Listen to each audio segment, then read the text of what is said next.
Well, today is kind of a bittersweet day. I'm gonna get my calves worked, which is good because I wanna make sure that they are healthy for the rest of this season before I sell them at auction. But I only had 5 calves drop out of 10 cows. And so that's 50%, that's not good. That just means that one of two things, either my bull is no longer as fertile as he once was, or my cows are not as fertile. So the ones that did not have calves, I'm gonna have to start taking them to the auction and replacing them in the near future. So what I'm gonna do today is have Devin DeBord and Logan Machacek help me out. They're the ones that have helped me before. They also have dogs. You've probably seen Devin's dogs in one of my other videos, and Logan has dogs as well. They're gonna actually meet me at the back of the property, so I'm gonna take my Ranger out there and we'll meet them out there. With that said, I'm gonna go ahead and load up all of the equipment that I have. I've got my ear notcher for my calves because we want to ear notch them so that we can keep track of them as well in case they get loose on a neighboring property. We will know, that they're mine. And then also I've got all the meds for the calves, and also I have the pour-on ivermectin spray for the animals as well. I'm gonna get all that stuff loaded up and then we'll head back there and meet up with Devin and Logan. So let's go ahead and get after it. Most cattle meds need to be refrigerated, so I placed them in a cooler with ice to take to the back. Y'all stay here. I also asked Alfonso to join me, just in case we needed another pair of hands. I knew that my oldest dog, Buddy, would stay behind, but I figured my 2 new rescues might try to follow. And sure enough, they did. After a bit of wrangling, we were able to coax them into a pen so I could drive through the back gate.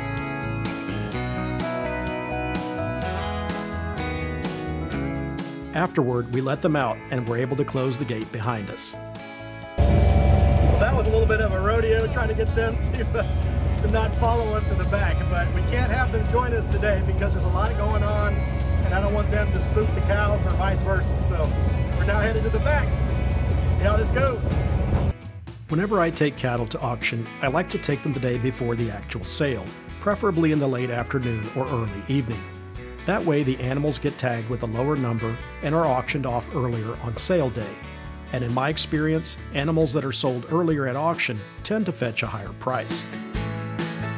I also pen my cattle in the back pasture the day before they are to be worked. That way, if they get spooked and try to run, they can be easily located. I also prefer to meet Devin and Logan at the back gate, which is closer to where the cattle are kept, instead of having them follow me from the house. This serves 2 purposes.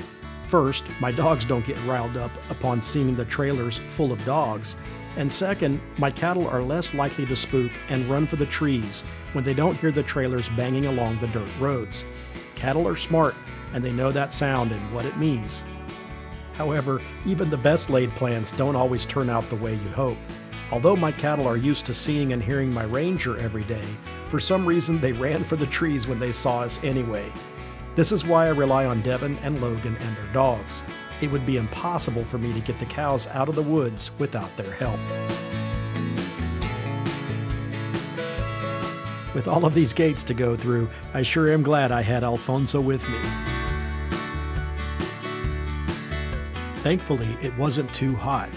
This is something you must consider when taking cattle to auction the day before a sale.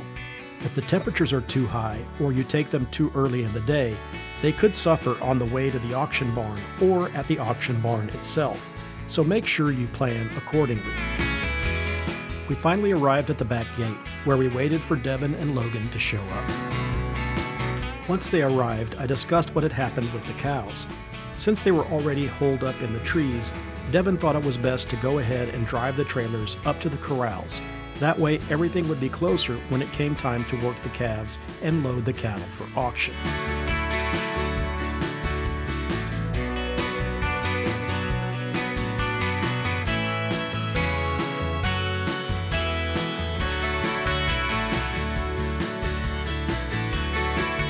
What's going on, Devin? Thanks again for the help.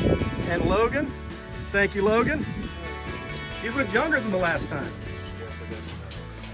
All right. Once the dogs were collared up, they were ready to go. So Devin has asked me to get the cows to kind of flush back to this back corner over here because they kind of want to move into the tree line. And this is the whole reason that I want to use dogs when I can out here, because my cows are real skittish. And if it were just me and Alfonso, we would never get them in the corral. So we have to have the dogs help. So we're gonna see if we can get them to flush back to this open corner back in here. And then we'll see if they can take it from there with the dogs. So let's go ahead and get after it. Alfonso and I headed for the far side of the tree line so we could try to flush the cattle to the other side. That way, Devin and Logan could use the dogs to circle them up and continue pushing them toward the cattle pens. At least, that was our plan. As we approached the area, we saw the bull, but the cows were nowhere in sight. They had hunkered down in the brush and weren't intent on moving anytime soon. Alfonso and I tried to get in front of the bull in the hopes of pushing him around the tree line so that the cows might follow. But it was no use, and the bull ended up joining the cows in the brush. So I just talked to Devin, and he said to go ahead and stay on this side and keep pressure on that bull. You can hear the dogs barking, trying to get the cows out of the trees over here. But all the other cows are on the other side of this tree line. So they're doing their thing over there, and we're gonna stay on this side and keep pressure. As you can see and hear in the video, even with Devin and Logan on horseback and their dogs' help, getting ornery cows to move where you want them is no mean feat.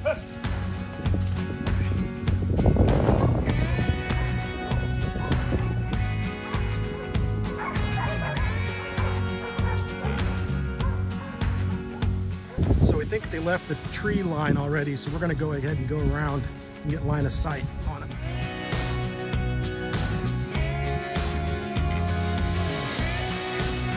As we rounded the bend and got past the trees, we saw that Devin and Logan and their dogs had managed to move the bull and the cows into the clearing. Whew.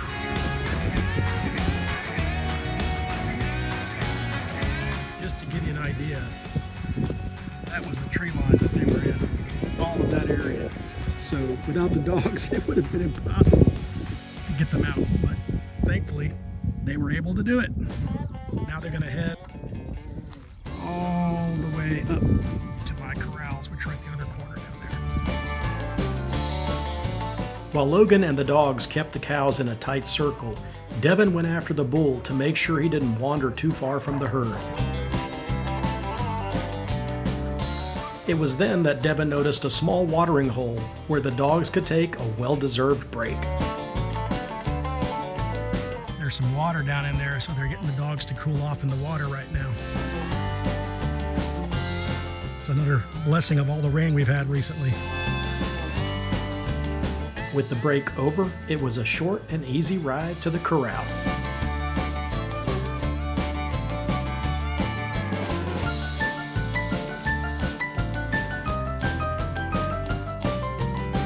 Once inside the corral, Devin and Logan herded the cattle to the southeast corner. They did this because my cattle are used to entering the working pens from the east side. It is important to have your cattle enter the working pens the same way every time so that they don't get spooked and try to turn around. However, when your cattle are as skittish as mine, you sometimes get a runner. Again, this is why I rely on Devin and Logan and their dogs when working my cattle. Without their help, it would be an absolute fiasco. With pressure from the horses and a little bit of whistling, the full herd finally moved into the working pens.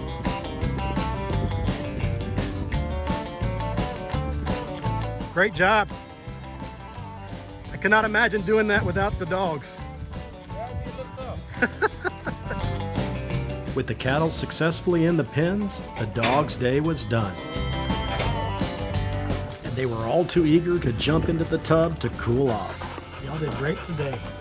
Good job. While Devin and Logan got inside the working pens to start separating the calves, Alfonso and I made sure we had all of the meds and equipment ready. Getting my Angus bull to move over to the other side wasn't too difficult.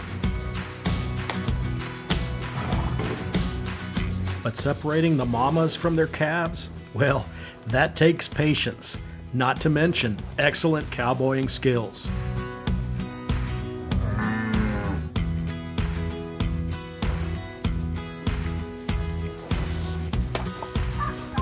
Of course, Devin and Logan made it look easy.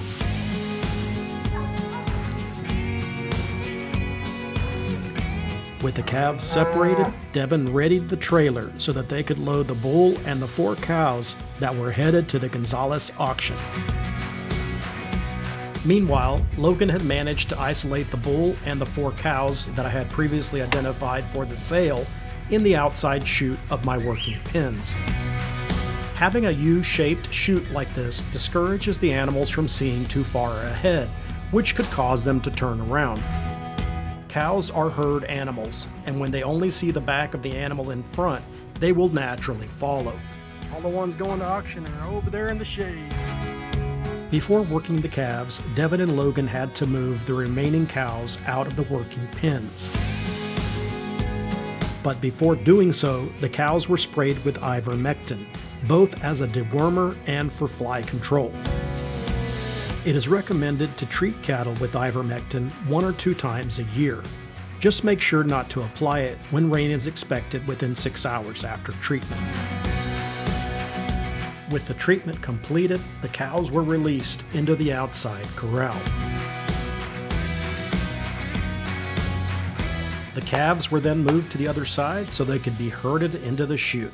If only the mamas were that easy. And while Devin loaded the syringes with the meds, Logan pushed the calves to the end of the chute to be worked. After a quick hop over the panel, the guys got straight to it. As I mentioned at the beginning of the video, all of my calves are ear notched on their left ear instead of tagged. I do this because tags can fall out, but an ear notch is permanent. I also ended up with 4 bull calves and 1 heifer calf this season, so that means the guys had to castrate the 4 males. After a quick round of shots, this bull calf was done. The guys simply repeated the same procedure on the other 4 calves. To castrate the bull calves, Devin cuts the bottom of the scrotum and physically removes the testicles, while Logan holds the bull calf's tail toward its spine to immobilize it. The process is over quickly, and the calf is none the worse for wear. Castration is done to lower testosterone levels in the calf, thereby reducing aggressiveness. And, of course, Logan had jokes. That's the kind of oysters you get when you don't want to go to the beach. As the newly minted steer calf matures, it will also put on more weight, thereby fetching more at auction. Unfortunately, the last calf managed to poke its head between the cedar post and the door, so Alfonso had to help in ear notching it.